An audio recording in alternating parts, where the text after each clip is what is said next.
পাপ নেকি রিপোর্ট পেশ করা হয় কি বারে? সোমবার আর বৃহস্পতিবার। তা আমাদের নবী বলছেন যে আমি ভালোবাসি আমার রিপোর্টটা দেখার সময় আল্লাহ দেখুক যে সিয়াম অবস্থায়। নেও নেও আমার রিপোর্ট নেও, সিয়াম অবস্থায় নেও। তো মুহাম্মদ সাল্লাল্লাহু আলাইহি সাল্লাম চাইতেন তার রিপোর্টটা আল্লাহর কাছে পেশ করার সময় কি অবস্থায় দেখাতে চাইতেন? সিয়াম অবস্থায়। তা আপনি চান না কেন? মুরব্বী ভাইজান, আপনি সিয়াম ছিলেন আজকে?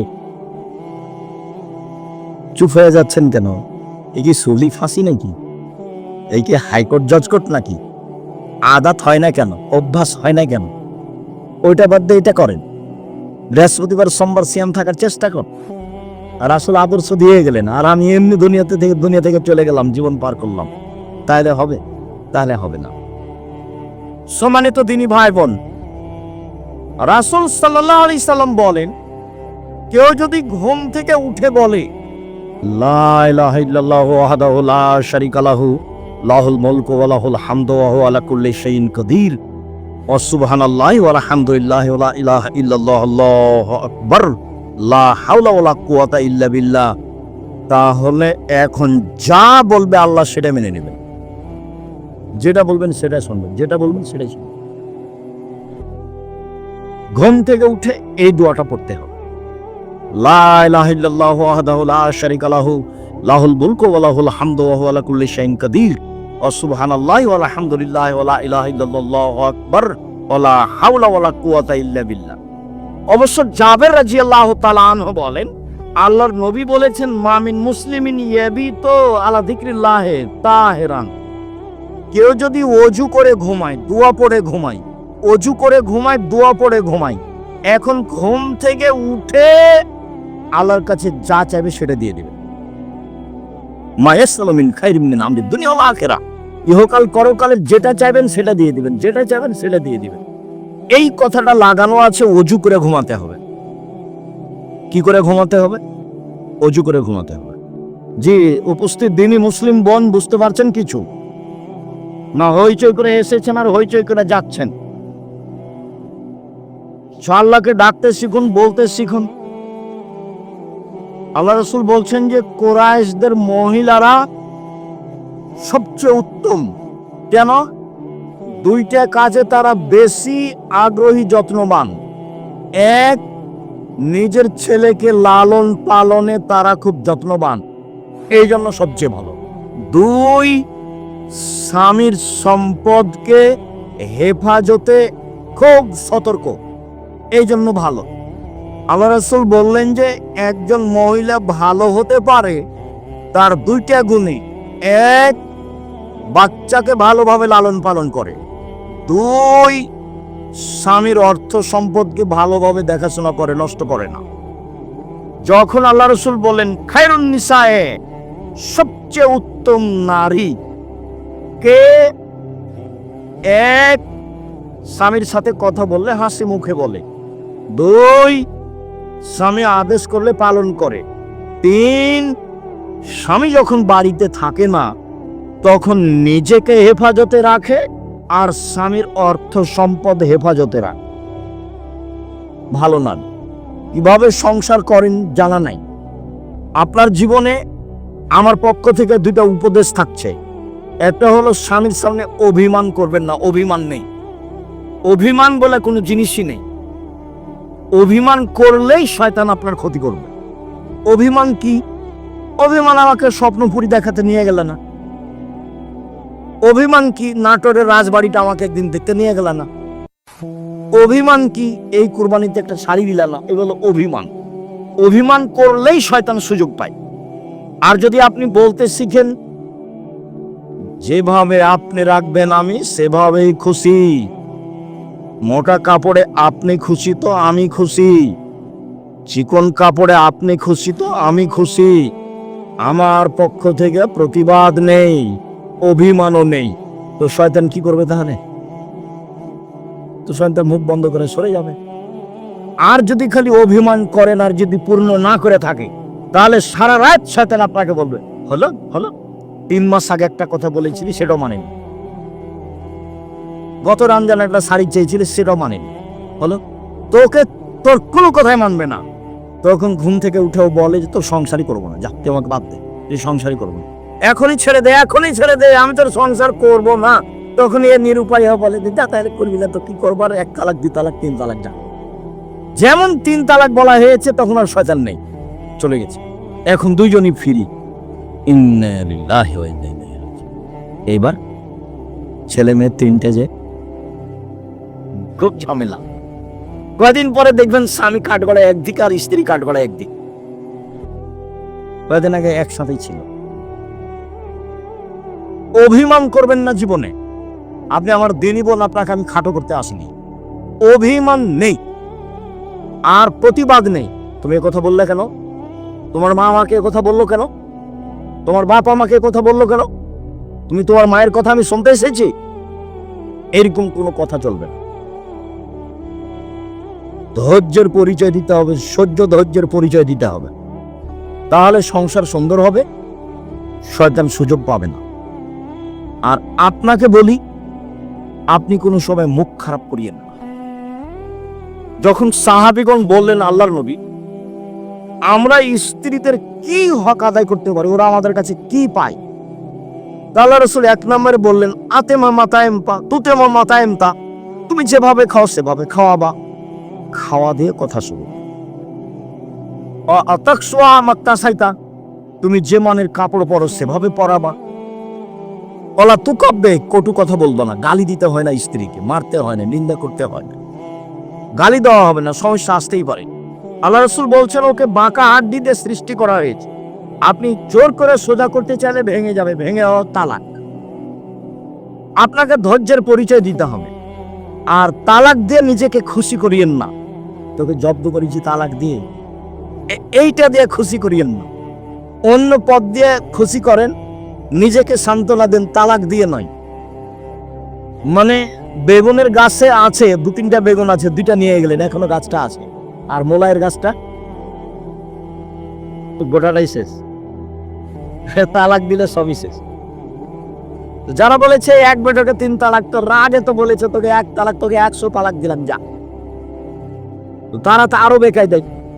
আব্দুর রাজ্জাক সাহেব নাই বলেছেন যে 1 বেটাতে 3 তালাক, 1000 তালাক দিলে 1 তালাক, তবুও তো তালাক হয়েছে। স্ত্রীকে তালাক দিয়ে নিজেকে খুশি করিয়েন না, বোন হিসাব। ধৈর্যের পরিচয় দেন, সংসার ভালো হবে। আর আপনি আমার দিনী বোন, একটু কিছু হলে বলবেন না তোর সংসার করবো না, তুই তালাক দিয়ে দে, তোর সংসার করবো না, তুই তালাক দিয়ে দে, তোর সংসারে থাকবো না, তুই আমাকে রেখেছিস কেন, এত কথা কেন আপনার? ধৈর্যের পরিচয় দেন। যখন শুধু খালি আমার কাছে যত ফতোয়া আছে তার 70 থেকে 75% ফতোয়া আছে তালাকের। মানুষের জীবনে এখন তালাক দিয়ে চলছে। এত রাগ করলেই ও শান্তি পাচ্ছে কি দিয়ে? তালাক দিয়ে। ও বলছে তুই তালাক দিয়ে দে, আর এ বলছে তোকে তালাক দিলাম, তোকে তালাক দিলাম। তালাক তো দেওয়া আল্লাহর বিধান। তারপর বলছে ক্ষমা চেয়েছি। ওকে হুজুর নাকি বলেছে যে তালাক দিয়ে ক্ষমা চেয়েছে, তবে হুজুরকে ক্ষমা চাইতে হবে আল্লাহর কাছে। তালাক দিয়েছে সেটা তো আর পাপ নয়, সেখানে ক্ষমা চাইতে হবে কেন? বলে আমাদেরকে তওবা পড়িয়ে মিল করে দিয়েছে, বলে হুজুরকে তওবা করতে হবে। এখন হুজুরকে তওবা করতে হবে যে তালাকের তওবা পড়িয়ে মিল করে দিয়েছি, তো তালাকের তওবা কেন? তালাক তো আল্লাহর বিধান। তালাক কার বিধান? আল্লাহর বিধান। তাহলে কখন নালে ইদ্দাতে হিন্না, পৃথিবীর মানুষ তোমরা তোমাদের স্ত্রীকে তালাক দাও যখন সে ইদ্দা থেকে পবিত্র হয়েছে, সংসার না চললে তালাক দাও, ওটা আল্লাহর নবীও বলছেন। তো সেখানে পাপ হলো কি করে যে তওবা পড়িয়ে তাদেরকে একসাথে করে দিল? তালাক তো একটা বিধান। মানুষের সংসার শেষ পর্যন্ত যদি নাই চলে, তাহলে এই পথে ফিরে আসতে হবে। সম্মানিত দিনী ভাই বোন, বলছিলাম 1 মানগত খাবার দিবেন, 2 মানগত কাপড় দিবেন, 3 গালি দিবেন না, নিন্দা করবেন না, 4 কটু কথা বলবেন না, মারবেন না, 5 নিজের বাড়ি ছাড়া কোথাও থাকতে দিবেন না। আপনার বাড়িতে থাকবে, আপনার স্ত্রীটা যে আপনার মাথায় থাকে যেন। হাট বাজারে তাকে যেতে হবে না। আর আপনি মহিলা মানুষ হাটে যান কেন, বাজারে যান কেন? আপনার স্বামী মরেছে, দেবর মরেছে, ভাসুর নেই, দেবর নেই, শ্বশুর নেই, বাপ নেই। যেদিনই কোন শিক্ষক আমাকে বলে আব্দুর রাজ্জাক সাহেব 2 দিন ছুটি দিতে হবে, কেন? আমার ছেলের আঁকিকে, তখন আমি বলছি আপনার বাপ আছে? বলে হ্যাঁ আছে। শ্বশুর আছে? হ্যাঁ আছে। কি ব্যাপার, বাপের সাথে কথা হয় না নাকি? হ্যাঁ হয়। তো আকিকার জিম্মেদারি আপনার মাথায় কেন? আপনার বাপের সাথে সম্পর্ক কেমন? আপনি টাকা দিয়ে বলেন, আব্বা একটা খাসি কিনে নিয়ে আসেন, 2টা খাসি কিনে নিয়ে এসেন, আকিকা দেন। আপনার বাপও খুশি হবে। হ্যাঁ বেশ, আমার আর ছেলে আমাকে বলেছে ছেলের কাজ করতে বাপকে খুব ভালো লাগবে। কে মাতাব্বরি করতে যাচ্ছে? বাপা তো আছেই, শ্বশুর শাশুড়ি তো আছেই, শ্বশুর আছে, বোনের ছেলে আছে, ভাইয়ের ছেলে আছে, দেবর আছে, ভাসুর আছে, শ্বশুর আছে, বাপ আছে। তা আপনি কেন বাজারে গেলেন? কেন যাবেন? কেন যাবেন আপনি? আপনার পা বড় হলো কেন? কে বলেছে আপনি পরহেজগার? আপনার গায়ে তো ফ্যাশন বোরকা দেখা যায়। আপনি হাটে বাজারে ঘুরে বেড়ান, স্বামীর সাথে মুখামুখি কথা বলেন, এরোর সাথে কথা বলেন, আপনি পরহেজগার? কে বললো আপনি পরহেজগার? বলে হিসাব দেখবে, তাকো 1 মিনিট। এই ছেলে, খেয়াল করে এদিকে তাকো, পরহেজগারিতে দেখাচ্ছে। যা জিবরাইল ইলান নবী সাল্লাল্লাহু আলাইহি ওয়াসাল্লাম, জিবরাইল নবীর কাছে আসলেন। নবীর কাছে এসে বলছেন, হাজিহি খাদিজা, এই যে খাদিজা, এই যে খাদিজা আতা, এই যে আসছে, এই যে খাদিজা আসছে। মাহা এনাউন, তার সাথে আছে একটা পাত্র। ফি এদামুন ওয়া তাম, তাতে আছে তরকারি, তাতে আছে খাদ্য, তাতে আছে তরকারি, তাতে আছে খাদ্য। ও আপনার কাছে এটা নিয়ে আসছে। শোনেন, মুহাম্মদ সাল্লাল্লাহু আলাইহি ওয়াসাল্লাম জিবরাইল বলছেন। কে বলছেন বলেন তো? জিবরাইল বলছেন। কাকে বলছেন? আমাদের নবী মুহাম্মদ সাল্লাল্লাহু আলাইহি ওয়াসাল্লাম বলছেন, ফাকরা আলাইহা সালামা মিন রাব্বিহা ওয়া মিন্নি, ওকে বলে দেন খাদিজা আল্লাহ তোমাকে সালাম দিয়েছে। খাদিজা, জিবরাইল তোমাকে সালাম দিয়েছে। ও বাসসালামে বাইতিন ফিল জান্নাহ মিন সাকাবে, আর বলে দেন খাদিজা তোমার জন্য জান্নাতে একটা ঘর বানানো হয়েছে হীরা মুক্তা মাণিক্য দিয়ে।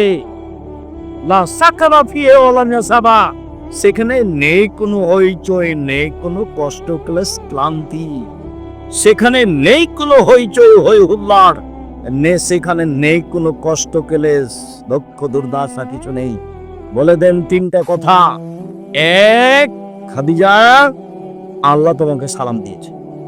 2, খাদিজা জিবরাইল তোমাকে সালাম দিয়েছে। 3, খাদিজা তোমার জন্য একটা জান্নাতে ঘর বানানো হয়েছে, জিবরাইল বলে না আমাকে। দেখলেন, খাদিজা একজন মহিলা মানুষ কি করেছেন, কি করেন এমন? খাদিজা কি করেন এমন? আব্দুর রাজ্জাক সাহেব, সেই তো আমরা তো বুঝতে পারছি না কি করেন এমন। তাহলে দেখি আরো 2টা কথা বলি আপনার সাথে, দেখি কিছু ধরা পড়ে নাকি। ইব্রাহিম আলাইহিস সালাম তার স্ত্রী সারাকে নিয়ে এক এলাকা পার হচ্ছিলেন। ইব্রাহিম সালামের স্ত্রী পৃথিবীর ইতিহাসে সবচেয়ে সুন্দরী মহিলা সারা, এ কথা মুহাম্মদ সাল্লাল্লাহু আলাইহি ওয়াসাল্লাম বলেন।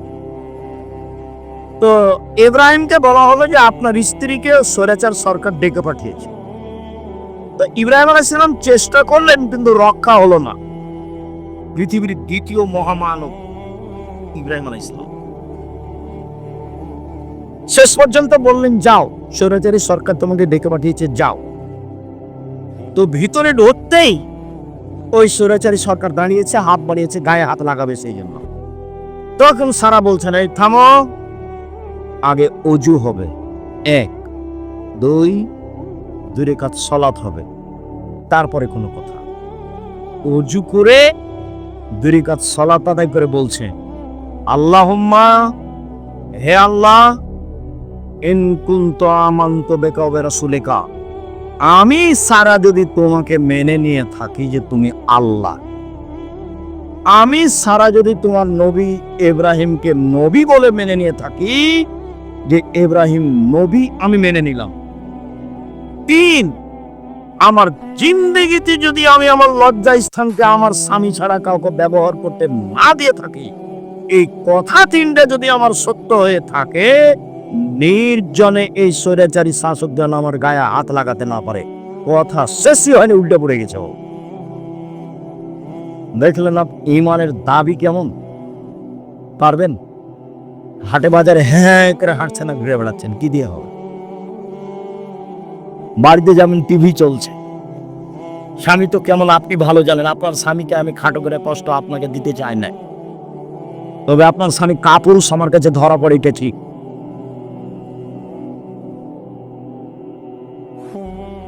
আপনি আমার দিনই বোন। এদিকে এদিকে দেখেন, এক বেশি কিছু আমল নাই।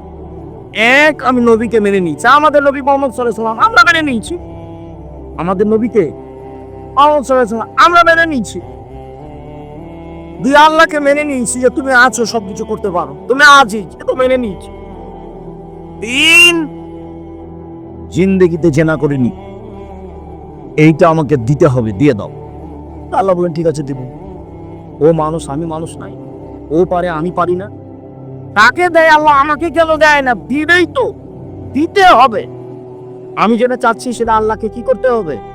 দিতেই, দেরি হলেও দিতে হবে, দিতেই হবে। আমি মানুষ, আমি অধিকার রাখি। আমি পাপী হলে কি হবে? আমি তো বলছি আমি গুনাহগার, তুমি আমাকে ক্ষমা করে দিও, এটা আমাকে দিয়ে দাও। আমি তো বলছি, আমি তো মানুষের কাছে চাইনি, ধন্য ধরে বলিনি যে এই করেন সেই করে দেন, তুই আপনি কত ভালো মানুষ, আপনি অমুককে দিয়েছেন, এ তো আমি কাউকে বলতে চাইনি, আপনাকে বলছি, তোমাকে বলছি, করে দাও। এদিকে দেখেন, হাজেরা বলছি যে ইব্রাহিম আলাইহিস সালাম আমাকে কাবা ঘরের পাশে রেখে চলে যাচ্ছে, আমি পিছে পিছে হাঁটছি আর বলছি, আইনা তাজহাবা ইব্রাহিম, ইব্রাহিম আপনি কোথায় যাচ্ছেন? আইনা তাজহাবা ইব্রাহিম, ইব্রাহিম আপনি কোথায় যাচ্ছেন? অর্থাৎ রকুন বিহাযাল ওয়াদি লাইসা ফি ইনশাআল্লাহ শাই, আপনি আমাকে এমন একটা উপত্যকায় ছেড়ে যাচ্ছেন যেখানে মানুষজন তো নেই, পশু প্রাণী ঘাস পাতাও নেই, কিছুই নেই, আপনি আমাকে কিছু বলবেন না? এরকম নির্জন মরুভূমিতে রেখে যাচ্ছেন, না কথা বলছেন না, যেতেই আছে। ওই স্ত্রীও পিছে পিছে হাঁটছেন, এক পর্যায়ে বলছেন, আল্লাহ আমারা কা, আল্লাহ কি আপনাকে এইভাবে চলে যেতে বলেছেন? আপনি আমাকে কিছু না বলেই যাবেন? আর আপনি আমাকে তো বলবেন যে হাজেরা থাকো, কোনো সমস্যা নেই, 2 বছর 5 বছর পরে আসবো, দেখা হবে, কিছু তো সান্ত্বনামূলক বলবেন, কিছু না বলে চলে যাচ্ছেন। আল্লাহ কি আপনাকে চলে যেতে বলেছেন? তখন ইব্রাহিম ইসলাম বলছেন, না হ্যাঁ চলে যেতে বলছেন। তখন তিনি বলছেন, ঠিক আছে, আল্লাহ আমাকে ধ্বংস করবেন না। ধ্বংস করবেন না মানে উনি কি খেয়ে থাকবেন? আরে কয়েকশো কিলোমিটার মধ্যে কোনো মানুষ নেই, দোকানপাট নেই, গাছপালা নেই, ঘাস পাতা নেই, কোনো কিছু নেই, তার আল্লাহর উপরে কত ভরসা। বলছে ঠিক আছে, তাহলে আল্লাহ আমাকে ধ্বংস করবেন না। তো ঘুরে এসে বাচ্চা দেখছেন, কি যে অবস্থা ছেলের, ব্যাগে যা পানি ছিল তা তো শেষ হয়েছে। কি যে হয়, সাফা পাহাড়ে উঠলেন, কোথাও পানির পথ নেই, দড়িয়ে নেমে মারোয়াতে গেলেন, কোনো পথ নেই, আবার বাচ্চা দেখতে আসলেন, 1 বার 2 বার 3 বার 4 বার 5 বার 6 বার 7 বার, এবার বাচ্চার দিকে আসছেন, ভাবছেন বাচ্চা মনে হয় মারাই যাবে। বুখারীর হাদিসে এভাবে এসেছে। হঠাৎ বলছে, কি চা? কে? আমার পানির প্রয়োজন। ঠিক আছে, পানির প্রয়োজন বলতেই জিবরাইল বাচ্চার পাশে, জিবরাইল নিজের পা দিয়ে আঘাত করলেন, বাচ্চার পায়ে আঘাত হয়েছে কথা মিথ্যে, বাচ্চার পায়ে জমজম চালু হয়েছে কথা মিথ্যে। জিবরাইল নিজে পায়ের আঘাত করতে পানি একবারে জোরে ফুটে বের হতে লাগলো। তখন হাজেরা পানিগুলি থামাতে লাগলেন, জম জম মানে থামো, উনি বাঁধ দিয়ে পানিগুলো থামাচ্ছেন। আল্লাহ রাসূল বলছেন, যদি হাজেরা পানি না থামাতেন তাহলে জমজমের পানি সারা পৃথিবীতে ছড়িয়ে পড়ত। এভাবে রাসূল সাল্লাল্লাহু আলাইহি ওয়াসাল্লাম বলছেন। আপনি মহিলা মানুষ, নিরাশা হন কেন? আব্দুর রাজ্জাক সাহেব শোনেন, অনেক কথা ছিল আপনার সাথে, তো আপনার সাথে তো কথা বলতে পারি না। একটা কথা সবসময় আপনার কথার মাঝে একটা কথা ফুটে উঠে যে মহিলারা জান্নাতে যাবেই। 1 5 ওয়াক্ত সালাত, 2 রমজান মাসের সিয়াম রোজা, 3 স্বামীকে মেনে চলা, 4 জেনায় লিপ্ত না হওয়া। তো আমাদের তো এরকম ঘটে গেছে, এখন কি উপায়? চিন্তা করবেন না, চিন্তার কিছু নেই। বুখারী মুসলিমের হাদিস থেকে আপনাকে পরামর্শ দিয়ে আলোচনা শেষ করবো ইনশাআল্লাহ। 1, আপনি আজ থেকে বন্ধ করেন, কোনো ছেলে যদি আপনার সাথে কথা বলতে চায় তাহলে আপনি বলবেন, ইন্নী আখাফুল্লাহ, আমি আল্লাহকে ভয় করি। তোমরাকে বলছি, মোবাইলে কোনোদিন আর মেয়ের সাথে কথা বলবো না। বলবো যে আল্লাহকে ভয় করি। খালি যদি আল্লাহকে ভয় করি এই কথা বলো, তো পরকাল তো টিকবেই। পৃথিবীর কোন বিপদ তোমার সামনে এসে তোমাকে ধ্বংস করতে পারবে না। 1 2 জেনা বন্ধ, আজ থেকে বন্ধ। তুমি যদি এই সিদ্ধান্ত নিতে পারো জেনা বন্ধ, যে কোনো বিপদ থেকে বেঁচে যাওয়া, প্রমাণ দিতে পারবা? ওই যে বুখারী মুসলিম, ওই যে ঘটনা, 3 জন রাস্তায় হাঁটছিল, বৃষ্টি আসলো, গর্তে ঢুকে গেল, উপর থেকে পাথর এসে মুখটা আটকা পড়ে গেল। একজন বলল যে বাপ মাকে ভালোবাসি, পাথর সরিয়ে দেন। তা আল্লাহ বললেন দিলাম। একজন বলল যে একটা লোককে কাজে নিয়েছিলাম, অর্ধেক দিন কাজ করে চলে গেল, টাকা দিতে চাইলাম, নিল না। আমি ওর টাকা বাড়াতে তো অনেক গরু ছাগল করে দিলাম। একদিন এসে বলছে আমাকে টাকা দেন। আমি বললাম গরু ছাগল নিয়ে যাও। আমাকে বলছে মজাক করবেন না। না মজাক করিনি, তুমি সবই নিয়ে যাও। সবই নিয়ে গেছে। এই কাজটা যদি ভালো করে থাকি পাথর সরিয়ে দাও, দিলাম। তার একজন বলছে আমার চাচাতো বোনের সাথে আমি জেনা করতে চেয়েছিলাম, তো আমাকে 200টা স্বর্ণ মুদ্রার কথা বলেছিল। আমার চাচাতো বোন ভেবেছিল আমি গরিব মানুষ, টাকা সংগ্রহ করতে পারবো না স্বর্ণ মুদ্রা।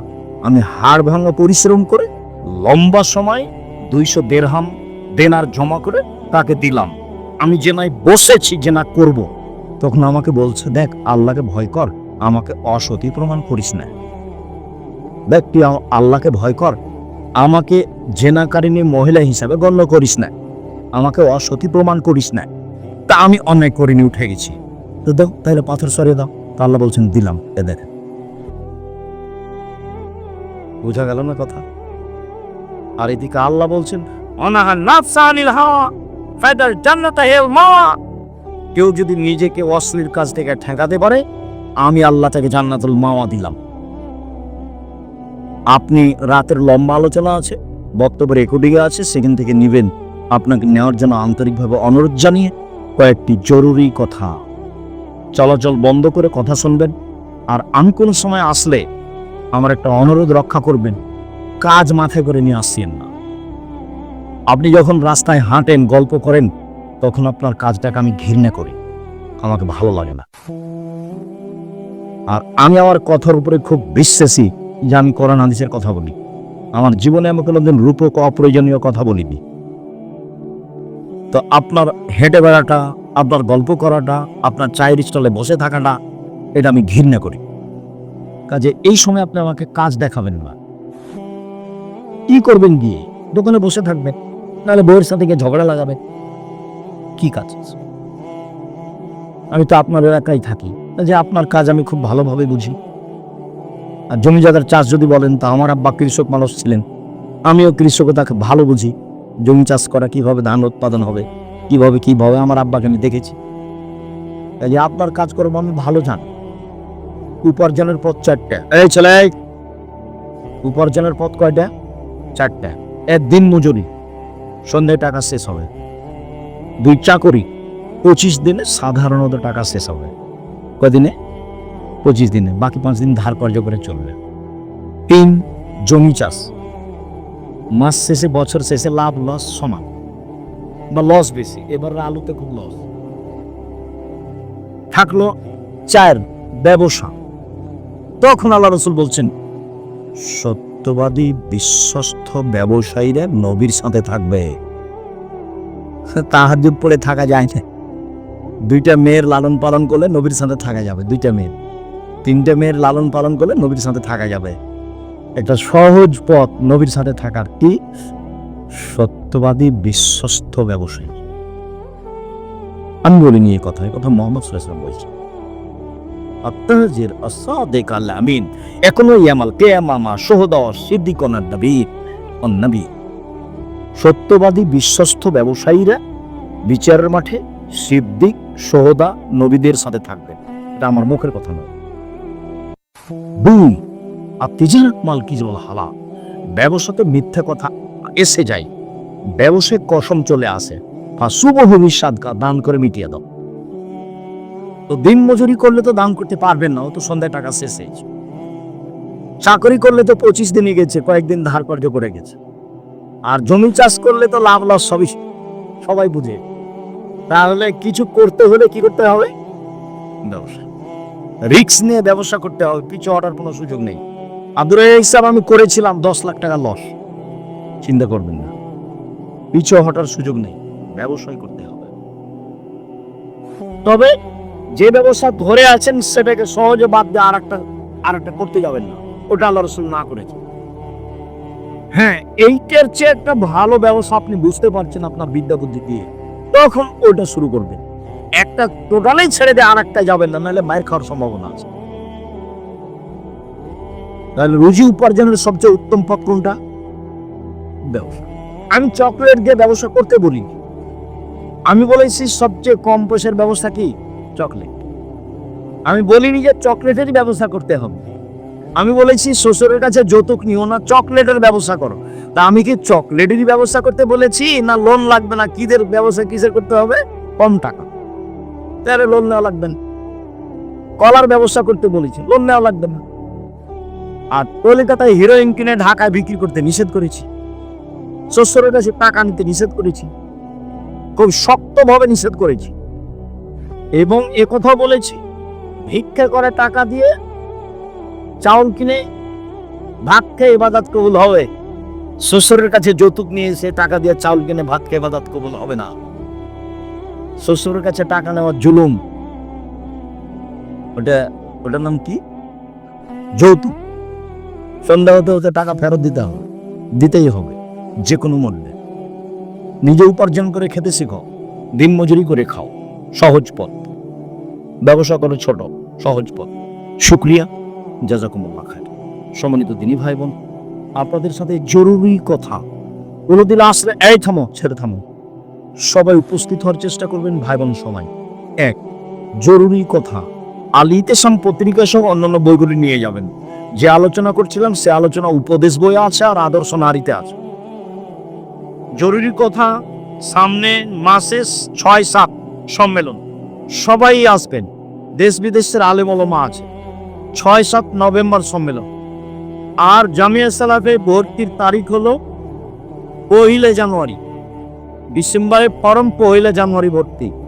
সকলের কল্যাণ কামনা করে সকলকে পত্রিকায় বই পুস্তক নেওয়ার জন্য আন্তরিকভাবে অনুরোধ জানিয়ে। বই পুস্তক পত্রিকা আছে কোথায়? ও স্টেজে আছে।